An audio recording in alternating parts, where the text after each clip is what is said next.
চাকরি প্রার্থীদের সমস্ত মঞ্চ এবং সরকারি কর্মচারী পরিষদের পক্ষ থেকে আজকের এই প্রেস কনফারেন্সে সমস্ত স্তরের সাংবাদিক বন্ধুদেরকে আমরা স্বাগত জানাচ্ছি। আপনারা দেখেছেন যে কয়েকদিন আগে ডিএ নিয়ে রাজ্য সরকার ঘোষণা করেছে যে 100% নিউট্রালাইজেশন করে দেওয়া হয়েছে। তার অর্থ এটাই যে 100% বকেয়াই মিটিয়ে দেওয়া হয়েছে, যা সম্পূর্ণরূপে বিভ্রান্তিমূলক শুধু নয়, সম্পূর্ণরূপে মিথ্যা। আমরা পরিষ্কারভাবে বলছি যে এই ধরনের কোনো ঘটনা ঘটেনি এবং রাজ্যের মানুষের কাছে এই ইলেকশনের প্রাককালে এই সরকার বিগত 15 বছর ধরে তার যে মিথ্যার নজির রেখেছে, সেই মিথ্যার যে নজির তার সাথে আর একটা সংযোজন হলো। আমাদের কাছে এরকম বহু উদাহরণ এসেছে যে বিশেষ করে পেনশনার এবং গ্রুপ ডি, যাদের ক্ষেত্রে বলেছিলেন ওনারা যে এই টাকাটা আমরা তাদের অ্যাকাউন্টে সরাসরি দেব, বাকিদের ক্ষেত্রে গ্রুপ এ, গ্রুপ বি এবং গ্রুপ সি কর্মচারীদের টাকাটা আমরা পিএফ অ্যাকাউন্টে দেব। এবং সেই যে পিএফ অ্যাকাউন্টে দেওয়া, সেটাও কিন্তু দেওয়া হবে 1 অক্টোবর 2026 থেকে দেওয়া শুরু হবে। এখন কিন্তু দেওয়া কিছু হয়নি, শুধু মেসেজ গেছে। এখনো পর্যন্ত কোনো ব্যক্তির অ্যাকাউন্টে একটা টাকাও ঢোকেনি, সকলেই মেসেজ পেয়েছেন। কিন্তু এই মেসেজ পাওয়ার মধ্যেও বহু ধরনের অসঙ্গতি আমাদের কাছে অলরেডি খবর এসেছে। যেমন ধরুন, গতকালকেই একজন WBCS অফিসার ফোন করেছিলেন যে তার পাওয়ার কথা ছিল 3 লাখ টাকা, তাকে 36,000 টাকা ধরানো হয়েছে। তিনি নিজে বিশ্বাস করতে পারছিলেন না। একজন ব্যক্তি ফোন করেছিলেন, তিনি ইরিগেশন ডিপার্টমেন্টে চাকরি করেন, বললেন যে আমার 1 মাসের যে ক্ষতি তার দ্বিগুণ করলে, অর্থাৎ 2 মাসের যে ডিএ বকেয়া হয়, সেইটাকে আমার অ্যাকাউন্টে পাঠিয়ে বলা হয়েছে, মেসেজ দিয়ে বলা হয়েছে যে প্রথমে বলা হলো 50% দেওয়া হলো, তার পরের দিন মেসেজ পাঠিয়ে বলা হলো যে 100% নিউট্রালাইজেশন করে দেওয়া হলো আপনাদের। আমরা বলছি যে যেভাবে সরকার প্রত্যেক স্তরে কর্মচারীদের কাছে পর্যুদস্ত হয়েছে, তার পালকে এই মিথ্যার আরেকটা সংযোজন হলো। এবং এটা আরো ভয়ানক, কারণ এই মিথ্যাচারের ফলে সব থেকে বেশি ক্ষতিগ্রস্ত হলেন এই রাজ্যের লক্ষ লক্ষ পেনশনাররা। আপনারা জানেন যে প্রায় 6 লক্ষ শূন্য পদ সম্পূর্ণরূপে ফাঁকা পড়ে আছে, নিয়োগ নেই। নিয়োগের জন্য হাহাকার করে বসে আছে, বছরের পর বছর রাস্তায় বসে আছে। তাদেরই প্রতিনিধিরা এখানে বসে আছেন চাকরি প্রার্থীদের মঞ্চের, ওরা বলবেন। অস্থায়ী কর্মচারী, কিছুক্ষণ আগে এসেছিলেন NSQF এর শিক্ষক শিক্ষিকারা, কাঁদছিলেন যে 4 মাস তারা বেতন পাননি। এরকম বহু সেক্টর আছে, আমি শুধু NSQF এর কথা বললাম। বঞ্চনা সীমাহীন। এই বঞ্চনার কথা যদি বলতে হয়, তাহলে এই রাজ্যবাসীর একটা বড় অংশই বঞ্চিত। সেই বঞ্চিত সকল শ্রেণীর মানুষকে আমরা আহ্বান জানাচ্ছি যে এটাই সুবর্ণ সুযোগ পথে নামার। আমরা চলুন পথে নামি। যেসব মানুষ ভাবছেন যে সরকারি কর্মচারীদের সমস্ত বকেয়া মিটিয়ে দেওয়া হয়েছে, তাদেরকে জানানোর যেমন প্রয়োজন, এবং সেই জানানোটা পথে নেমে, রাজপথে নেমেই চিৎকার করলে পরে রাজার কানে ঢোকে বলে আমরা মনে করি। যেহেতু মুখ্যমন্ত্রী ঘোষণা করেছেন যে 294টা কেন্দ্রেই তিনিই প্রার্থী প্রতীকীভাবে, কিন্তু আমরা জানি যে তিনি যেহেতু ভবানীপুরে দাঁড়িয়েছেন, আমরা আগের দিন কালীঘাটে যেতে চেয়েছিলাম, আমাদেরকে কলকাতা এখানে আটকানো হয়েছিল। আমরা সেই কথাই মাথায় রেখেই তিনি যেখানকার প্রার্থী, আমরা মনে করছি যে গোটা রাজ্য জুড়ে বিগত 15 বছর ধরে যে জঙ্গলের রাজত্ব প্রতিষ্ঠা হয়েছে, এবং রাজ্যের মানুষ চাইছেন যে এই জঙ্গল সাফ হোক এবং এই যে বিষবৃক্ষ, সেই বিষবৃক্ষকে উপড়ে ফেলা হোক। সেই বিষবৃক্ষের মূল কিন্তু ভবানীপুরে আছে, কালীঘাটে। আমরা সেই জন্যই আগামী 12 তারিখ এই রাজ্যের সংগ্রামী যৌথ মঞ্চ শুধু নয়, সমস্ত স্তরের মানুষকে একটা ওপেন প্ল্যাটফর্মে আহ্বান জানাচ্ছি যে সকলে মিলে চলুন পথে নামি। যে জায়গাতে উনি দাঁড়িয়েছেন সেই জায়গাতেই পথে নামি, এবং ওনার যে প্রত্যেকটা মিথ্যাচার, যে মিথ্যাচারের ফলে আমাদের জীবন অতিষ্ঠ হয়েছে, আমাদের জীবনের বেঁচে থাকাটা সংকটময় পরিস্থিতির মুখে দাঁড়িয়েছে, তারা সবাই সেদিনে আওয়াজ তুলি। 12ই এপ্রিল 2026 সাল হাজরা মোড়ে বেলা 12:30টার সময় জমায়েত করে আমরা হরিশ মুখার্জি দিয়ে মিছিল করব। যে মিছিল এর আগে হাইকোর্টের নির্দেশে 2023 সালের 6ই মে করেছিলাম, সেই একই মিছিল আবার হবে। এবং তারপর তার আগে গোটা রাজ্য জুড়ে লিফলেট, ব্যানার এবং পোস্টার ছাপিয়ে এই রাজ্যের যে প্রাতিষ্ঠানিক দুর্নীতি, এই রাজ্যের যে প্রশাসনহীনতা, তার কথা আমরা রাজ্যবাসীর কাছে তুলে ধরব এবং তার সাথে বিধানসভা ধরে ধরে আমাদের পক্ষ থেকে এই যে সরকার, তার যে প্রাতিষ্ঠানিক দুর্নীতির যে লম্বা তালিকা, সেগুলোকে তুলে ধরে মানুষের কাছে আহ্বান জানানো হবে যে আপনাদের যদি এই রাজ্যটাকে বাঁচাতে হয়, যদি বেঁচে থাকাটাকে মানে সুপ্রতিষ্ঠিত করতে হয় এবং রাজ্যটাকে যদি বাঁচাতে হয়, তাহলে আপনাদের সিদ্ধান্ত নিতে হবে। এই কথায় কাকে ভোট দেবেন হয়তো জিজ্ঞাসা করতে পারেন, এদেরকে না দিলে পরে কাকে দেবেন। আমরা বলছি যে মানুষ যথেষ্ট সচেতন, মানুষ সেখানে ঠিক করুক, আমাদের কাউকে চয়েস নেই, সেটা মানুষ ঠিক করে নিক। কিন্তু এদেরকে দিলে যে রাজ্যটা আরো অন্ধকারে তলিয়ে যাবে, সেই কথাগুলোকে আমরা তুলে ধরবো। এবং তারই সাথে বলি যে গ্রুপ এ, গ্রুপ বি এবং গ্রুপ সি কর্মচারীদের ক্ষেত্রে যে টাকাটা বলা হয়েছে যে পিএফ অ্যাকাউন্টে দেওয়া হবে, আমরা ইমিডিয়েটলি দাবি করছি যে সেই টাকাটা পিএফ অ্যাকাউন্টে নয়, স্যালারি অ্যাকাউন্টে দেওয়া হোক। সুতরাং এই বিষয়গুলো ছিল, বাকিটা অনিরুদ্ধদা বলবেন এবং তারপরে চাকরি প্রার্থীদের পক্ষ থেকে বলা হবে। আমি অনিরুদ্ধদাকে করছি, অনুরোধ করছি যে বিষয়গুলো সেগুলো আর বলবেন না, অন্য বিষয়গুলো। যে বিষয়গুলো ভাস্কর বলেছে তার সঙ্গে দু একটা সংযোজন করছি আমি। যে এই যে মহার্ঘ ভাতার যে লড়াই শুরু হয়েছিল আপনারা জানেন, এবং এটা দীর্ঘ ৭৫ বছর ধরে পশ্চিমবঙ্গের কর্মচারীরা প্রথমে হাইকোর্টে জয়লাভ করেছিলেন এবং তারপরে সর্বশেষ সুপ্রিম কোর্টে জয়লাভ করেছেন। সংগ্রামী যৌথ মঞ্চ এখানে এই ভূমিকা নিয়েছিল বলেই সেটা সম্ভব হয়েছে। এবং রাজ্যের মুখ্যমন্ত্রী তিনি সুপ্রিম কোর্টে যেদিন গেছিলেন কালো শাল গায়ে দিয়ে সওয়াল করতে এসআইআর নিয়ে, সেই দিনই রাত্রিরের আমরা দেখলাম সুপ্রিম কোর্ট ঘোষণা করলো তার পরের দিন রায়, এবং সেই রায় তারা পরিষ্কার বলে দিল যে কিভাবে এই টাকাটা দিতে হবে। কিন্তু এই রাজ্যের মুখ্যমন্ত্রী তিনি সবকিছুর উপরে, তিনি সুপ্রিম কোর্টের ওপরে, তিনি সংবিধানের ওপরে, তিনি ঠিক করে দিচ্ছেন যে কমিটি বানিয়ে কি করা হবে। এবং সম্পূর্ণ একটা জালিয়াতি করে, আমরা বলছি যে এটা সম্পূর্ণ জালিয়াতি, যে সুপ্রিম কোর্টের রায় তো মানলেনই না, উনি ওনার খুশি মতো প্রথমে একটা টুইট করলেন যে মামাটি মানুষের সরকার নাকি খুশি হয়ে এটা দিচ্ছে।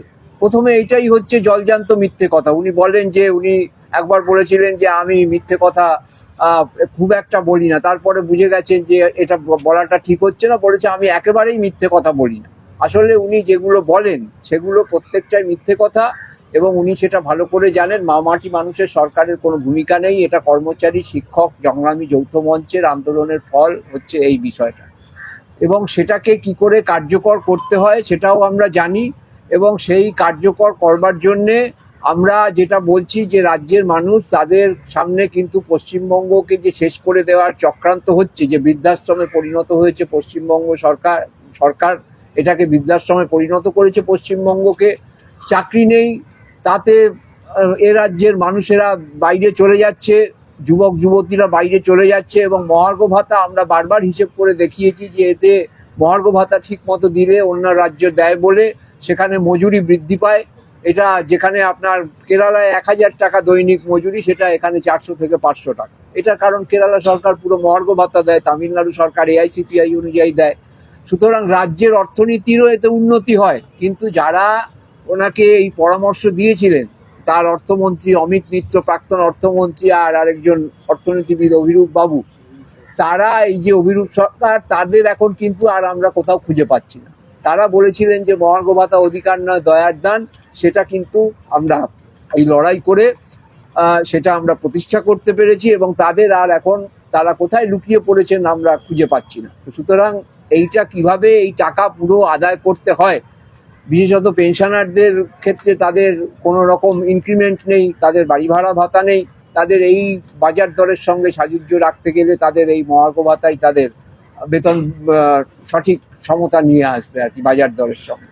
তো এই জায়গা থেকে আগামী 12 এপ্রিল 2026 আমরা আবার মুখ্যমন্ত্রীর বাড়ির দিকে যাচ্ছি এবং সবাইকে আহ্বান জানাচ্ছি যে 6 লক্ষ শূন্য পদ অনিয়মিত কর্মচারী, শুনলেন এনএসকিউএফ, তারা অন্য রাজ্যে তাদের 60,000 টাকা বেতন, এখানে তারা পায় 15,000 টাকা, 4 মাস ধরে বন্ধ।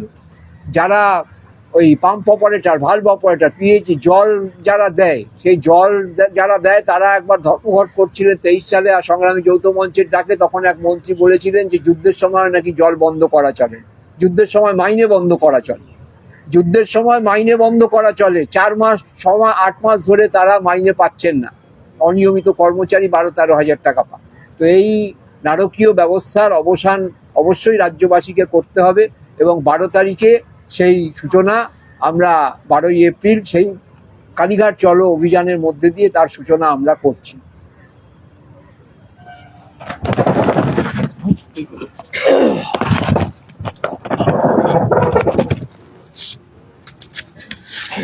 নমস্কার। ভাস্করদা একটু আগেই বললেন যে সংগ্রামী যৌথ মঞ্চ এবং চাকরি প্রার্থীদের যত মঞ্চ আছে একসাথে আমরা এই আন্দোলনের ডাক দেওয়া হয়েছে।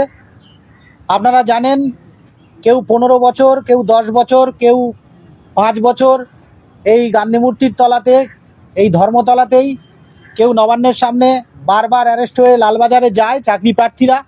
এবং আমরা দেখেছি যে পশ্চিমবঙ্গের এরকম হাজার হাজার মেধার গলা টিপে হত্যা করার চেষ্টা করা হচ্ছে।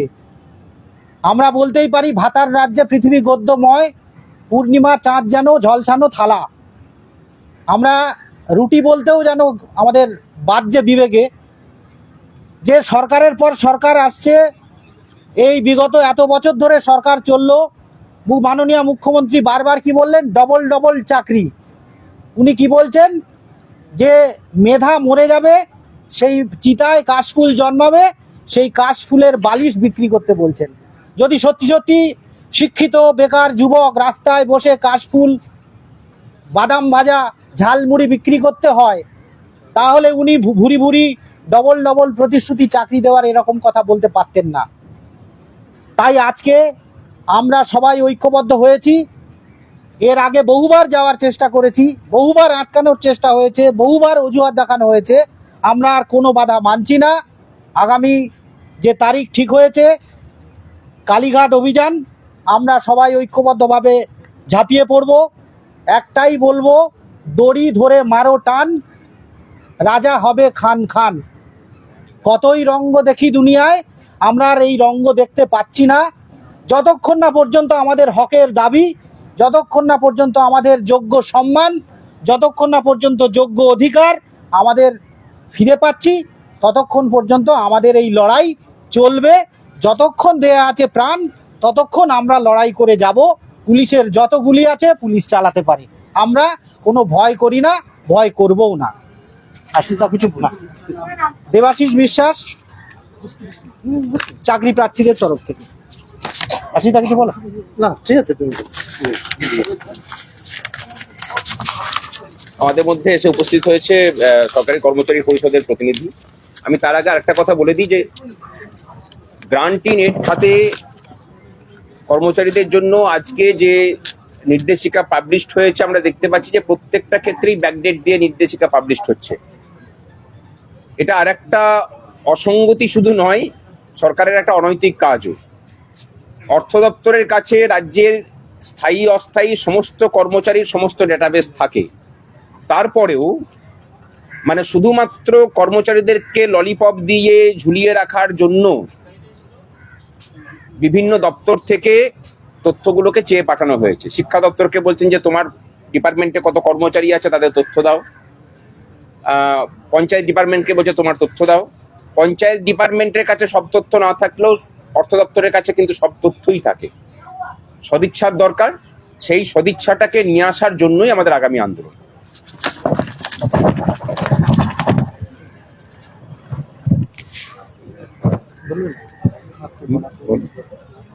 বলবো? হ্যাঁ বলুন। 12 তারিখ আমাদের সংগ্রামী যৌথ মঞ্চ এবং সরকারি কর্মচারী পরিষদের যে আন্দোলন, এটা আগামী দিনেও চলবে। কর্মচারীদের সঙ্গে সরকারের যে প্রতারণা, সেটা কর্মচারী, শিক্ষক, সমস্ত শ্রেণীর কর্মচারীরা এটাকে প্রশ্রয় দেবে না। এবং যেভাবে চলছিল আন্দোলন, যে কোর্ট এবং রাস্তা দুটো আন্দোলনই চলবে। সরকারি কর্মচারী পরিষদের পক্ষ থেকে আমরা এই রাস্তার আন্দোলনে সবসময় পাশে আছি। এটুকুই বলবো, সরকারের প্রতারণার যোগ্য জবাব সরকার পাবে। মিলন মিশ্র, সরকারি কর্মচারী পরিষদের ভাইস প্রেসিডেন্ট। আর কোনো কারো কিছু জিজ্ঞাসা আছে?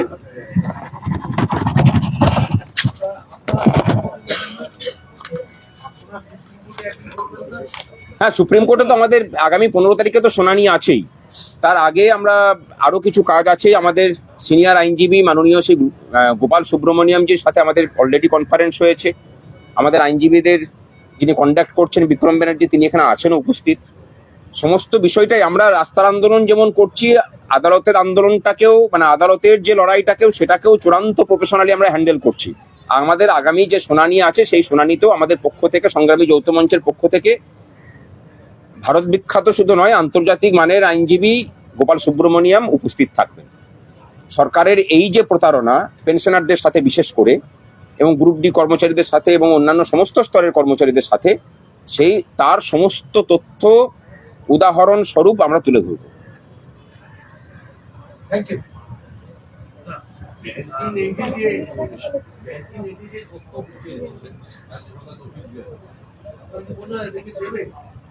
না দেখুন, দিতে তো বাধ্য। আমাদের মনে হওয়া যদি এটা হয় যে না দেবে কিনা আমরা জানি না, সেটা দয়া দাক্ষিণ্যের উপর নির্ভর হয়। আমরা জানি যে যেটুকু আদায় হয়েছে, যা কিছু আদায় করেছি আমরা লড়াই করে আদায় করে নিয়েছি। আমাদের লড়াইয়ের উপর আমাদের ভরসা আছে, ওটা আমরা আদায় করে নেব। আজকে হোক বা কালকে ওটাকে সরকারের কাছ থেকে আদায় করে নেওয়ার দায়িত্ব আমরা নিচ্ছি, এবং সেই উদ্দেশ্যেই আমাদের এই যে আগামী আন্দোলনের পরিকল্পনা, সেই উদ্দেশ্যেই করা। দাদা বলছি, আগের বার তো আপনাদের কি মেট্রো চ্যানেল করে দেওয়া হলো না, এবার যদি আপনাদেরকে ভাড়া দেওয়া হয় আমার যাত্রায়, তাহলে কি করবে? সেটা সেই দিন দেখা যাবে। আগে সেই পরিস্থিতি আসুক। তবে হরিশ মুখার্জি দিয়ে মিছিল হবে এবারে, মানে ওটাকে আটকাতে পারবে না। দেখা যাবে।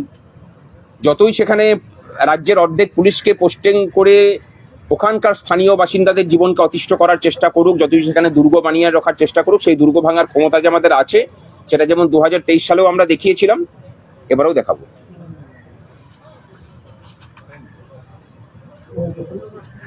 না না, প্রেস কনফারেন্সে স্লোগান দরকার নেই। আছে স্লোগান? না না